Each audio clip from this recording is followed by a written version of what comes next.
अस्सलाम वालेकुम। हर साल रमज़ानुल मुबारक के दरमियानी हिस्से से ले के आखिर तक हमारे पास कई ऐसे मरीज़ आते हैं जो कि इंतहाई कब्ज़ का शिकार हो चुके होते हैं। कब्ज़ के साथ साथ उनको मैदे के मसाइल हो गया और ये मैदे के मसाइल और कब्ज़ की शिकायत बढ़ के ऐसे भी मरीज़ आते हैं जिनको कि बवासीर चाहे खूनी हो या बादी हो वो भी देखने को मिलती है। और मुशाहिदे में ये बात आती है अफसोस के साथ कि बहुत सारे मरीज़ों के लिए रमज़ानुल मुबारक एक आजमाइश की कैफियत इख्तियार कर जाता है। उनको ये लगता है कि हमारी सेहत इस हवाले से कॉम्प्रोमाइज़ हो जाती है। वो इस सिर्फ ये समझते हैं कि हम पानी नहीं पी रहे तो इसकी वजह से हमें ये तकलीफ़ हो रही हैं। 18 या 16 घंटे का जो रोज़ा है वो उनको एक तकलीफ़ की वजह बनता है, जबकि ऐसा नहीं है। रोज़ा, ये बात याद रखें, आज मेडिकल साइंस ये साबित कर रही है कि जहाँ पे रूहानी तौर पे आपको मजबूत करता है, आपकी रूहानियत का लेवल बूस्टअप होता है, वहाँ पे जिस्मानी सेहत आपकी बेहतर हो रही है। आपका जिस्म ऐसे केमिकल्स को डिटॉक्सीफाई कर रहा होता है जो कि आपके गुर्दे के लिए, आपके जिगर के लिए, आपके दिलो दिमाग के लिए नुकसानदेह होते हैं। तो जब ये डिटॉक्सिफिकेशन होती है तो आपकी उम्र बढ़ रही होती है। लेकिन मसला कहाँ पे है? मसला यहाँ पे है कि हम लोग उसकी जो रोज़े में जो हमारा तर्ज़ ज़िंदगी होना चाहिए, खुराक की आदत होनी चाहिए, वो नहीं हम हासिल करते, उसकी तरफ गौर नहीं करते।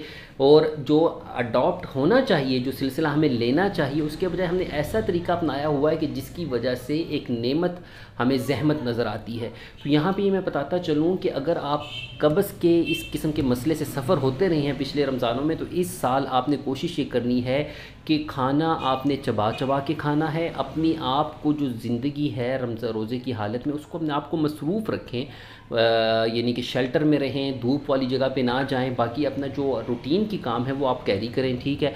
अपनी नींद बेहतर करें। बहुत सारे लोग सारी सारी रात जागते रहते हैं और कहना चाहिए कि वो बस कुछ ना कुछ खाते पीते रहते हैं, ठीक है। उसके बाद जब वो सहरी करके फ़ौरन नमाज वगैरह पढ़ के सो जाते हैं तो उससे भी उनके गैस्ट्रिक प्रॉब्लम्स पैदा होने लग जाते हैं और वो इस तकलीफ़ की तरफ जाते हैं। सहरी में कोशिश करें कि फ़ाइबर्स वाली खुराक लें, ठीक है। बॉयल्ड लोबिया हो गया, ठीक है, सुरख लोबिया हो गया, सफ़ेद लोबिया हो गया, ठीक है, ये आप ले सकते हैं। भुने हुए ये बॉयल्ड चने आप ले सकते हैं, ठीक है। इसके साथ आप पराठे का इस्तेमाल साथ में रखें, ठीक है। अगर आप ओल्ड एज या ब्लड प्रेशर वगैरह का आपको मसला नहीं है तो ये चीज़ आप कर सकते हैं, ठीक है। लेकिन पराठे में भी कोशिश करें, या रोटी भी आप घी लगा के अगर करते हैं, जैसे पंजाबी में चौपड़ के कहा जाता है, तो उसमें कोशिश करें कि वो देसी घी की रोटी, वो देसी गंदम आप इस्तेमाल करें, ठीक है। और इसके साथ कोशिश करें कि जो आप दूध लेते हैं, ठीक है, उसमें दालचीनी का इस्तेमाल रखा, फ़ाइबर्स, दलिया वगैरह आप इस्तेमाल करें, ड्राई फ्रूट्स, नट्स इस्तेमाल करें, शहद का इस्तेमाल रखें। और अफ्तारी के टाइम हमें बहुत अक्सर मिलता है कि एतदाल जो कि रोज़े की हालत में हमें हासिल होना चाहिए, वो एतदाल वाली कैफियत हम खो देते हैं।